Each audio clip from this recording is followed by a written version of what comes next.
Welcome back, ladies and gentlemen, for another part of our lesson on the quadratic formula. The quadratic formula helps us to find roots when we cannot factor easily. What is the quadratic formula? It has to be x is equal to negative b plus or minus the square root of b squared minus 4ac all over 2a. And where is the a, the b, and the c from? It's obviously from standard form. A, b, and c are the standard form. So for this question that I made up, it's not from an example from your package. We have 2x squared plus 7x plus 1 equals 0. For my grade 10s, when I taught them last year, or last pod, I said to them, go slow, make a equal 2, b equals 7, and c is equal to 1, just to organize. Some students don't need to do this, but I think you guys are okay. So when plugging into the equation, x is equal to, notice that b is 7, so we negate that, negative 7. Then we put the plus or minus sign, and then we put the square root sign, and notice it says b squared minus 4ac. So what is the b? 7 squared, I like going this slowly, minus 4 times 2 times 1. All divided by 2 times 2. Now when students actually do this for the first time in grade 10, many students are rusty, and even some students in grade 11, so don't panic. So we're trying to find the root, and clearly this is not going to be a nice number. Hopefully it's not going to be nice. Watch me make it nice. I don't think it's factored. Go slow. 7 squared is 49. Negative 4, notice I said negative 4, even though it is minus I. Negative 4 times 2 times 1, that's negative 8. Over 4. I'm running out of room, but that's okay, because this is our final answer. And notice what it looks like. One more time for me, my grade 11s, you should already know that this is called an exact answer, because it's in fractional form and in exact form.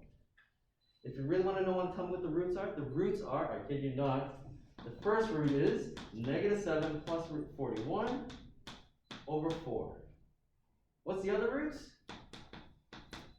Negative 7 minus root 41 over 4. These are called the exact answers.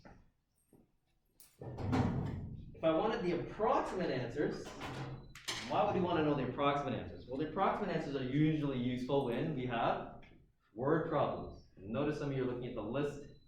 There's no word problems there yet. So we're going to get that after today's class. Hopefully on next day.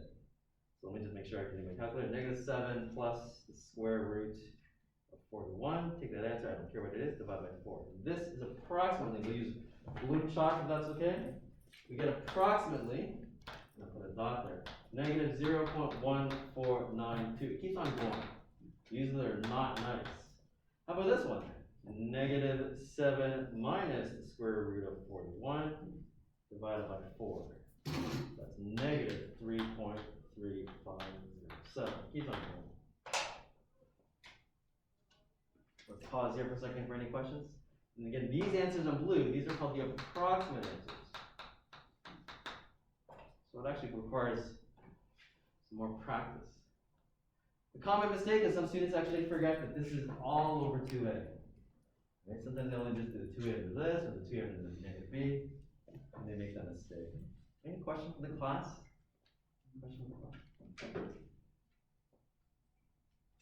An extension to this, technically, even though we teach the quadratic formula, some of you realize b squared minus 4ac is actually important. So can I erase this question? Can I erase this? Anyone need it still? And again, if you're watching this from home, I'm off screen, but feel free to pause the video. Make sure you know how to do it.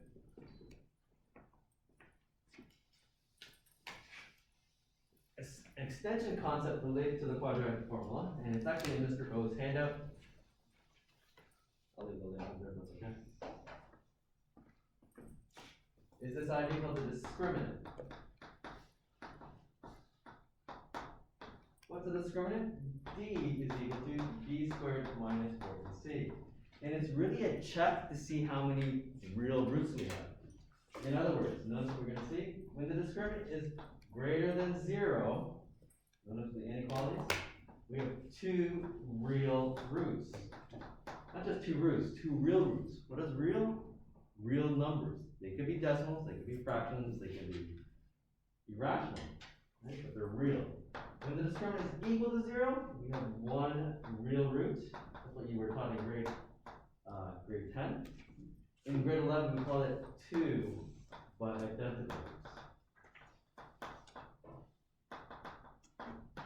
I don't seem silly, that's how it is.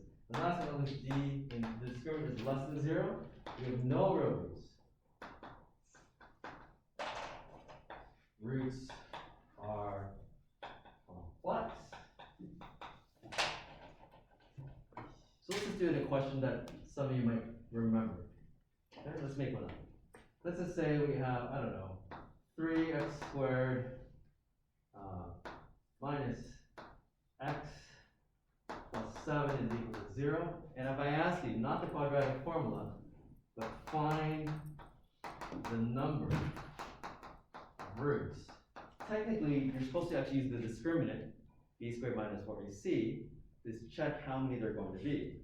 And then you would proceed on with the quadratic formula if you had to or not. In this case, I think everyone agrees what I'm doing. Notice the skill set is almost identical.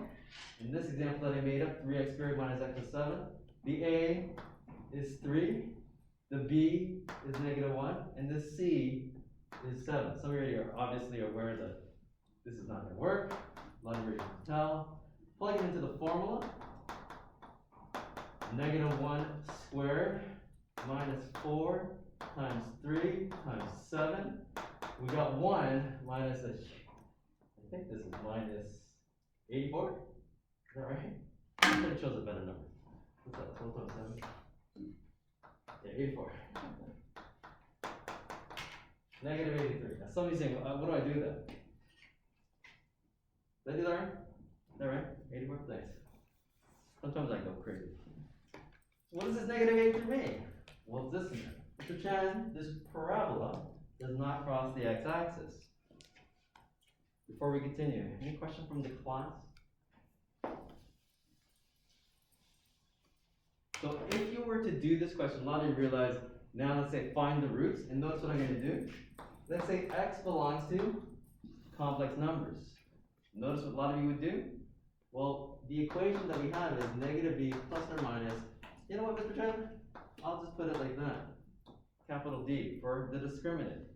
Let's pause here for a second. Hopefully you realize b squared minus 4ac is the same thing. This is actually why it's the check.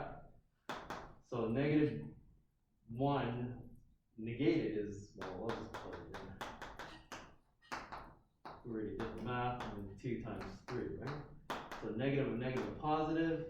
And some of you saying, oh no, what do I do with that? Negative 83 over 6. I should have planned this a bit better. Is 83 divisible? I don't think so. No. I don't think there's a perfect square in there. Good. So I think this is the answer.